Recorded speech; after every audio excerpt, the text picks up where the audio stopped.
Welcome to the Make Each Click Count podcast. This is your host, Andy Spleichel. We are happy to welcome this week's guest to discuss today's topic, which is the key steps needed to achieve massive online growth. Today's guest started his first company Incivia in 2002 at 22 years old. He has been featured on NBC Nightly News and received the 40 Under 40 Award, 25 Under 35 Award, Distinguished Sales and Marketing Award, One to Watch, and Stashauer Young Visionary Award. He has been a keynote speaker for various events sponsored by COSE, OTEC, Vistage, Entrepreneurs Organization, and Digital Summit. A big welcome to Andy Hilko. Hi, Andy. Hi, Andy. How are you doing today? We were just saying it's always great to talk to another Andy. You know, I have no excuse if I forget your name. That's right. Andy squared.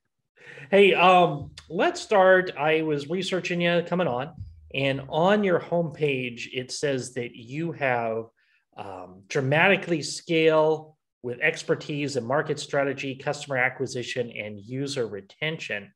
So I'm curious, out of these three, market strategy, customer acquisition, or user retention, which do you feel is the most important as far as scaling your business? Well, first, it's not a one-word answer for that. It's really a flywheel that, you know, to get moving and get momentum, you've really got to get all three. I think when you're a startup, having that product market fit is just imperative and foundational to success, because if you don't have that product market fit, you're really going to struggle to acquire customers and gain traction from that perspective. But to answer your question, probably more directly, retention is a little bit of my holy grail, mainly because you can have product market fit, you can acquire customers, but if you don't have that retention where you're keeping customers, reducing churn, you really can't gain that scale. And any customer acquisition that you do ends up just being expensive and a little bit pointless, because those people are quickly churning out. That lifetime value is really low. And so I really focus a lot on retention, because I think it means that you got product market fit right. It means you've gotten customer acquisition moving, and then it gives you that foundation for really scaling. Yeah, no, I can see that. I mean, especially as customer acquisition becomes more and more expensive, the user retention is key. How do you put that in place for your clients? The retention side of things. Yeah. So retention to me is such a wide range of different pieces. We talk a lot about it starts with product market fit, that you've really identified a pain that a specific audience has. And so when they get in there, they're able to solve that and find value. Retention is, for me, a lot about onboarding. I talk with clients that first hour, the first day, the first 7 days, that you need to get to value for that person as quickly as possible, because that sets the stage for success. You know, I always think about, like, they talk about the psychology of, you walk in a grocery store and if there's flowers right there, they're trying to have that impression of freshness. The same thing with onboarding. Your onboarding's got to get people excited. It's got to set the stage so that the rest of the experience is really successful. And then it's really about creating that great experience that is constantly delivering value to that customer, giving them a reason to stay. And so we look at a lot of things in retention, from the right fit, the right onboarding, the right experience, delivering value, all of those different pieces. Yeah, those are some great points. Now, you also do web design service, correct? That's right. And so let's jump into that for a moment. What goes into creating a website that will convert? So for me, I think the biggest is understanding your target audience. I think the number one mistake, and this goes for marketing, goes for website, but I just see it over and over. The number one mistake is that people have bias in their decision-making and what they do. And it's funny how many clients I go into and they're overconfident in their understanding of their target audience. And what I mean is, I'll walk into someone that's had 20 years experience in an industry, and they feel like they really know that audience, but they only know the segment that they've engaged with. And I especially see this in companies where they've had massive success without any marketing. And so their bias is on customers that have been referred to them. And so they think they understand what is the message and what is the key points that are going to entice those people, and they don't understand it. And so for me, with driving a website that converts, it's stepping back, shedding all that bias, looking at it from this very naive standpoint. And it's funny that me and my team, I train them to kind of get into this naive mindset. Like, look at things like you're a little child and you know nothing about it. And it's like, I walk in here and you have to explain it to me. You have to convince me. I have to understand it. And I think that so many organizations go into that process being overconfident in how well they know their audience and how they then really truly have to have the right message, have the right, visuals, the right process and flow. And so for me, if you want to get conversion, it's stepping back and like realizing you are not your target audience. Yeah, those are wise words. Do you A/B test with a new design, or do you talk to customers? How do you get that design? Yeah, I mean, we've got a very structured strategic process where for us, it's really about leveraging best practices, understanding strategy, prioritizing CTAs, doing market research. But to your question, we a lot of times in that design process will identify a number of customers and go and get feedback from them in that process and come back and use that as part of the informed process. But it's also a big reason that I think a lot of these services are connected is that if you're not doing market research in the beginning and you're not defining good personas, you're not understanding all these pieces, it's pointless to do a website. It's pointless to do marketing if you haven't done those foundational things really well. What tips would you give someone who is redesigning their website to increase conversion? So, I mean, besides looking at your target audience, I a lot of times like to think in conversions at different buying cycles. So one other misnomer, mistake that people make is they think that conversion of a form, a phone call, a purchase is everything. And so the reality is that only 1%, 2% actually make that conversion. So I talk about low commitment conversions, things like sign up for a newsletter, a download, whatever it might be. Medium commitment conversions, like a webinar, completing a calculator or some sort of comparison tool. And then high commitment conversions like a purchase, a form, a phone call, a sign up. And I always say that it's really important to make sure that on every page that you're presenting conversion actions at low commitment, medium commitment, and high commitment, so that if someone's early in their buying cycle and they're not ready to talk to sales or not ready to make a purchase, they have options at that low and medium level. But you're also capturing people that are further along in their buying cycle. So I think it's really important for folks to realize that there's more than just that contact form. There's more than just that registration. And if you're not thinking from that perspective, there's a lion's share of visitors that are just going to disappear and not take any action. Very interesting. So do you offer all three of those conversion options on most pages? Yeah, I mean, our goal is definitely when you're talking about pages like paid advertising landing pages, other ones. But on most of our sites, we really do try and look at how do we somehow incorporate at least two of those, if not all three, on every page. The one challenge becomes is that it's a big asset lift if you want to do it right. You know, as an example, if you're talking about a specific service, it's better to have 3 conversions that relate to that page and the content on it, rather than, you know, one that you use on every page of your site that is more generic, because you're going to get higher conversions. So acquisition. Yeah. What are you offering as far as clients? How do you help them with their acquisition? So acquisition is a widespread. I'll tell you that my favorite channel, I'm a sucker for organic search still. I love intent marketing. So the idea that people have real intent when they're coming in. We always talk about frictionless marketing and frictionless sales. How do you move people faster through that funnel and through that experience? And to me, if you could acquire customers with intent, you really move them through that process faster.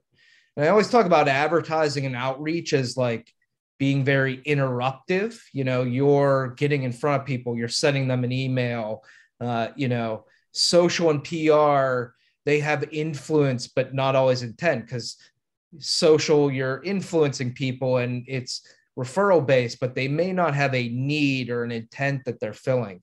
Search to me is, I've got a pain, I've got a problem.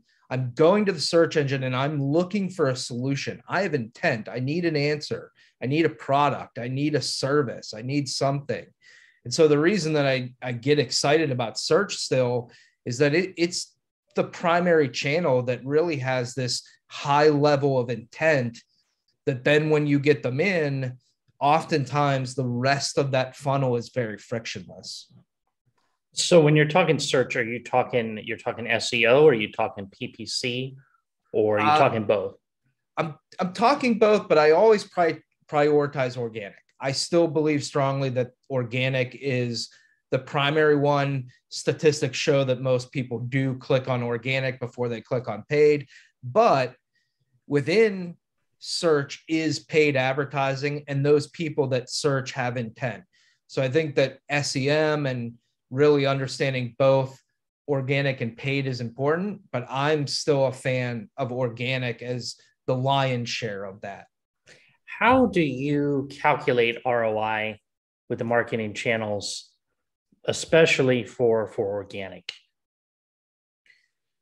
Yeah, and you know, this is one of those interesting ones that I think most agencies fight with is attribution.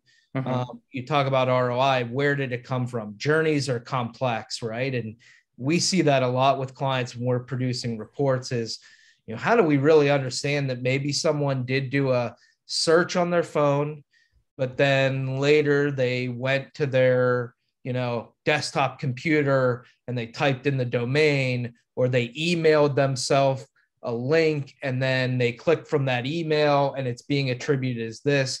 That is a really tough piece of the marketing ROI equation, is how do you get an attribution right?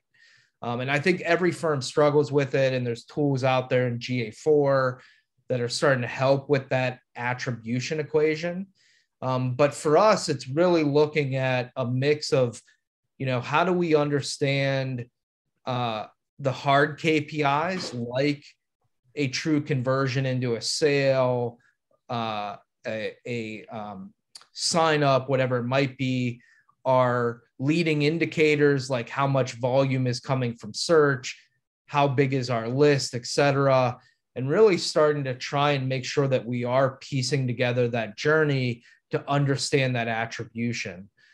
So when it comes to ROI, I think the goal is you have to track everything, but you also have to give yourself some leeway to make sure that you're not turning things off, that you're not seeing results on, but at the end of the day, they're driving another channel.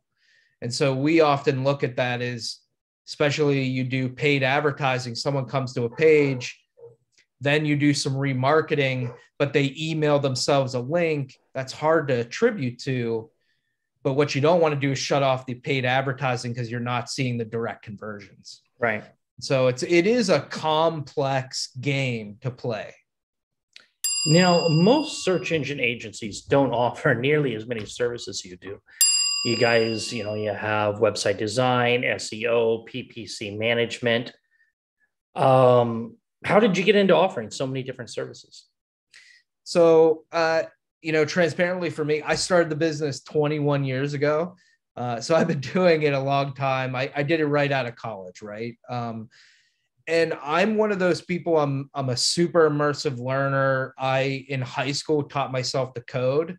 By the time I was 24, I knew like six different coding languages. I always think it's funny. I started out with Flash and ActionScript, which is completely gone now. Half the people listening may not even know ActionScript from Flash days.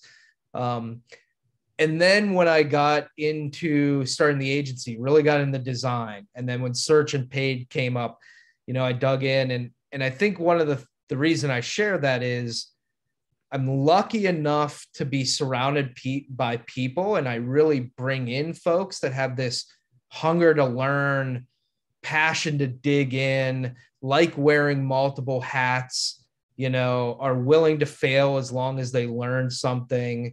And so for me, I think the reason that we've got into a lot is that we do really have this group of passionate, hungry learners that want to understand how each of these pieces fit together. And I think we know that you can't have great conversion if you didn't drive the right traffic. And so making sure that you get both of those things right is so imperative. And so it's just been this experience of like, you have to get all these links in the chain right, and having a bunch of people around that, truly are hungry for this stuff. Yeah, no, that makes a lot of sense. If you're doing just web development and the right traffic's not coming in, it's not right. It's not going to convert, and it doesn't look like you did a good job, even though I'm sure you do. So I can. Well, and one of the reasons we got in, and one of the reasons we got into, we do a lot of positioning for folks, like what makes you unique in the marketplace. And the reason is I was having a lot of folks come to me and say, I want web design. Mm-hmm. We would sit there and we would talk about this. And it was amazing to me how many people could not clearly articulate why someone should do business with them. And transparently, I sat back myself and said, I got to solve this for these clients. Like, we cannot get into this website process if they can't, articulate like their differentiation and their key, enticing points. And so I dug into it and built systems to like break clients through and say, let's break this apart and really figure it out. Because I knew if I built a website where the client had a weak proposition or they didn't have the right messaging, who cares then? Like, you're just putting out a website and it's not going to do anything. Yeah, no, that's a great question. I always like to ask the question is, why should somebody do business with you versus a competitor versus doing nothing at all? And I think that's a great question to ask when looking at conversion. Now, you said you've been at this for 21 years? Is that what you said? That's right. So I'm curious, have there been any business books that you could attribute to your journey as an entrepreneur during that time? There's a lot. I love reading. I love getting in. But there's probably a little joke amongst a lot of my entrepreneur friends that Blue Ocean Strategy, I don't know if you know that book, but I reference it probably way too much. Mm-hmm. And it does get back to that, what we just talked about with uniqueness and positioning. And if you're not familiar with the book, in a red ocean, there's so much competition that there's blood in the water. And it's about, how do you find a blue ocean? How do you reduce competition?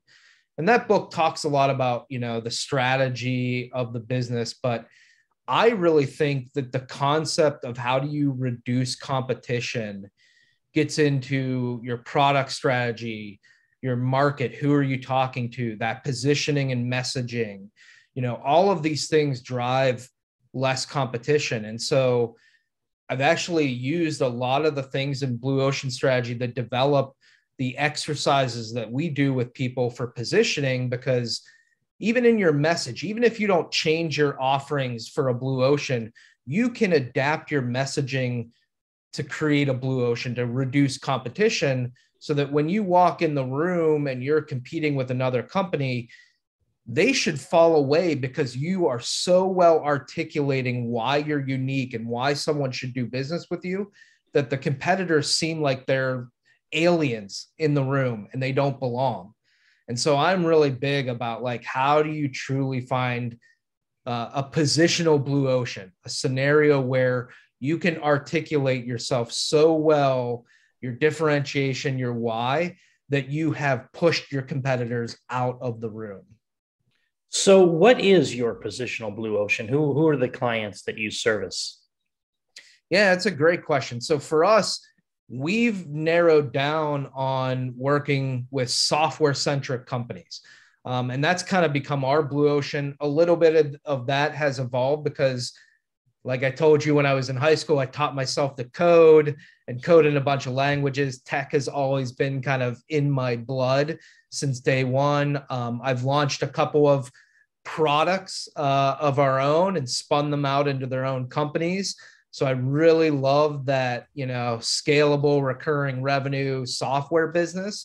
And so we really dived in, and that's who we work with, is companies that are either building and taking software products to market, or take existing software products and help implement those in other organizations. Those are all of the clients that we work with. And so that's why we become hyper focused on not just the acquisition, but the retention, because that's so imperative to software companies that are subscription based or have recurring contracts, is that they've got to get those pieces right. And so that's why it's such a big piece of what we talk about. And do you have a favorite success story of one of your clients you could share? Yeah, there's so many. Again, 21 years, I look back and I try and think of like, what did I love the most? But I'll actually just bring one up that's a recent one. We just launched a new brand for a company called Bedrock. And the reason that I love it is that they came to us with an old name. They just grabbed some funding for their product, had a great growth trajectory.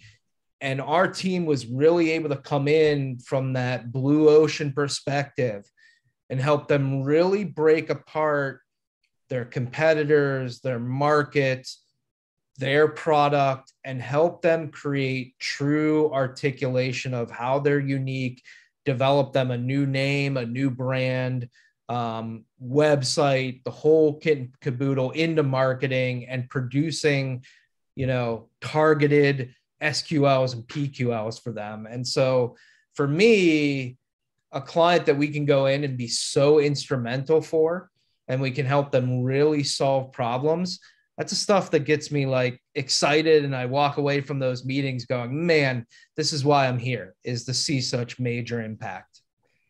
And are there any challenges that you struggle with in getting results for clients?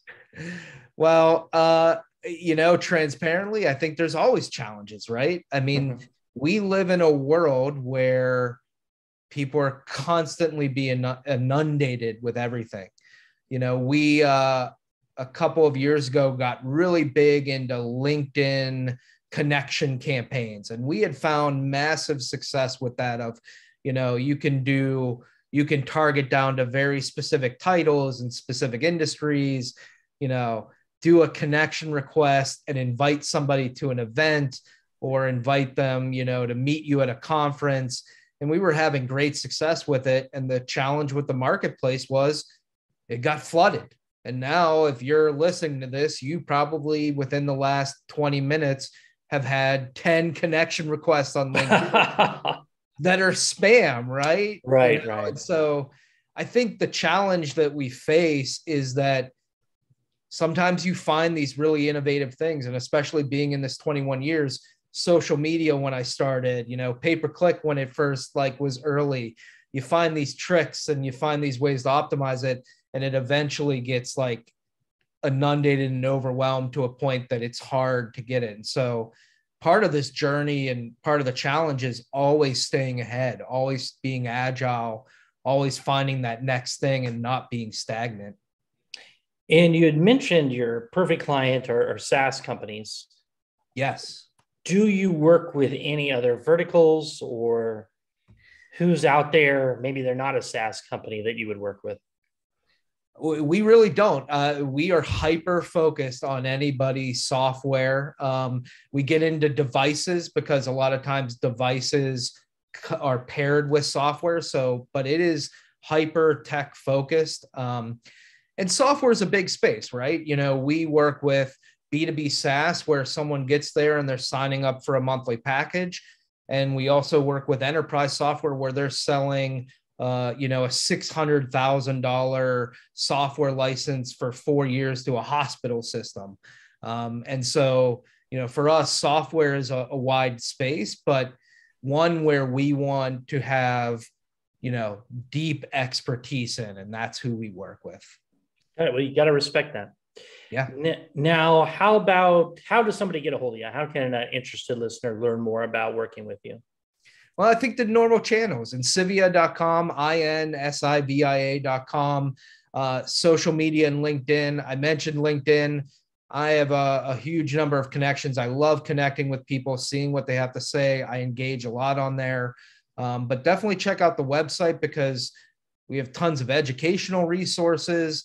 We do our own shows and podcasts. We're a lot about putting information and education out into the market so you can just get access to tons and tons of stuff. And then find us on LinkedIn. Well, this has been great. Is there anything else you'd like to add before we wrap it up today? Well, I just want to say I really appreciate you taking the time to talk to me. I thought it was a great conversation. I love talking about marketing and lead gen and all of this stuff. So I really appreciate you taking the time to engage with me and both of us be able to reach out to the world a little bit more. Fantastic. Well, thanks again for joining us today. Thank you, Andy. For listeners, remember, if you like this episode, please go to Apple Podcasts and leave us an honest review. And if you're looking for more information on Insivia or connecting with Andy, you will find the links in the show notes below. In addition, if you're looking for more information on growing your business, check out our podcast resource center available at podcast.makeeachclickcount.com. We have compiled all of our different past guests by show topic and include each of their contact information in case you would like more information on any of the topics I've discussed during previous episodes. Well, that's it for today. Remember to stay safe, keep healthy, and happy marketing. And I will talk to you in the next episode.